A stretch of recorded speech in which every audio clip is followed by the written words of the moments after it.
ಮತ್ತೆ ಸುವರ್ಣ ನ್ಯೂಸ್ಗೆ ಸ್ವಾಗತ. ಇವತ್ತು ಚಿಕ್ಕಮಗಳೂರು ಶಾಸಕ ಸಿಟಿ ರವಿ ಅವರಿಗೆ ಐಟಿ ಅಧಿಕಾರಿಗಳು ಶಾಕ್ ನೀಡಿದ್ದಾರೆ. ಸಿಟಿ ಅವರ ಫಾರ್ಮ್ ಹೌಸ್ ಸೇರಿದಂತೆ ಅವರ ಆಪ್ತರ ಮನೆಗಳ ಮೇಲೆ ಐಟಿ ಅಧಿಕಾರಿಗಳು ದಾಳಿ ನಡೆಸಿದ್ದಾರೆ.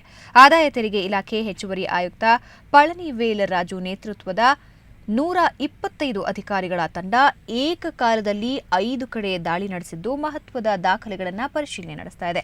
ಸಿಟಿ ರವಿ ಅವರ ಆಪ್ತರಾದ ಸುದರ್ಶನ್, ಕೋಟೆ ಅನಿಲ್, ಸಿಡಿಎ ಅಧ್ಯಕ್ಷ ರಾಜಪ್ಪ, ರಂಗನಾಥ್ ಸೇರಿದಂತೆ ಮಾಜಿ ತಾಲೂಕು ಪಂಚಾಯತ್ ಅಧ್ಯಕ್ಷ ಕನಕರಾಜ್ ಅವರ ಮನೆ ಮೇಲೂ ದಾಳಿ ನಡೆದಿದೆ.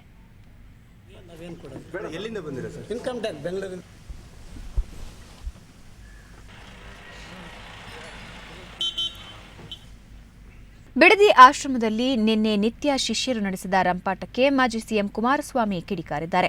ಉಡುಪಿಯಲ್ಲಿ ಮಾತನಾಡಿದ ಅವರು, ನಿತ್ಯಾನಂದ ಸ್ವಾಮಿ ಕರ್ಮಕಾಂಡಗಳು ಬಹಳಷ್ಟಿವೆ.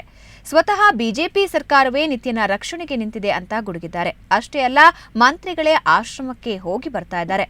ಸರ್ಕಾರ ಕೂಡಲೇ ಬಿಡದಿ ಆಶ್ರಮವನ್ನ ಸ್ವಾಧೀನಪಡಿಸಿಕೊಳ್ಳಲಿ ಅಂತ ಕುಮಾರಸ್ವಾಮಿ ಆಗ್ರಹಿಸಿದ್ದಾರೆ.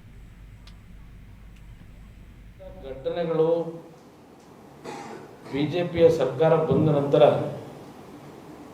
ಹಲವಾರು ರೀತಿಯ ಪ್ರಕರಣಗಳು ನಡೀತಾ ಇದೆ.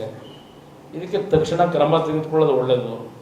ಹಲವಾರು ಮಂತ್ರಿಗಳೇ, ಮುಖ್ಯಮಂತ್ರಿಗಳೇ ಇಂಥ ಒಂದು ಕ್ಷೇತ್ರಗಳಿಗೆ ಭೇಟಿ ಕೊಟ್ಟು ರಕ್ಷಣೆ ಕೊಡ್ತಕ್ಕಂಥ ಕೆಲಸಗಳೇನಿದೆ ಅಂಥದನ್ನು ದಯವಿಟ್ಟು ನಿಲ್ಲಿಸಬೇಕಾಗಿರ್ತಕ್ಕಂಥದ್ದು. ಮತ್ತು ನೆನ್ನೆಯ ಘಟನೆ ಏನಿದೆ ಅಲ್ಲಿ ನಿಜವಾದಂಥ ವಾಸ್ತವಾಂಶಗಳೇನಿದೆ ಅದನ್ನು ಸರ್ಕಾರ ಮಾಹಿತಿ ತೆಗೆದುಕೊಂಡು ಅಲ್ಲಿ ಅನೈತಿಕವಾದಂಥ ಅಹಿತಕರವಾದಂಥ ಘಟನೆಗಳು ನಡೀತಾ ಇರತಕ್ಕಂಥ ವಿಷಯಗಳೇನೋ ಇತ್ತೀಚೆಗೆ ಪ್ರತಿನಿತ್ಯ ಬರ್ತಾ ಇದೆ.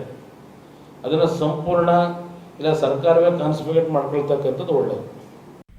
ಇದು ಈ ಕ್ಷಣದ ಸುದ್ದಿ. ಕ್ಷಣದ ಸುದ್ದಿಗಾಗಿ ನೋಡ್ತಾ ಇರಿ ಸುವರ್ಣ ನ್ಯೂಸ್ 24/7.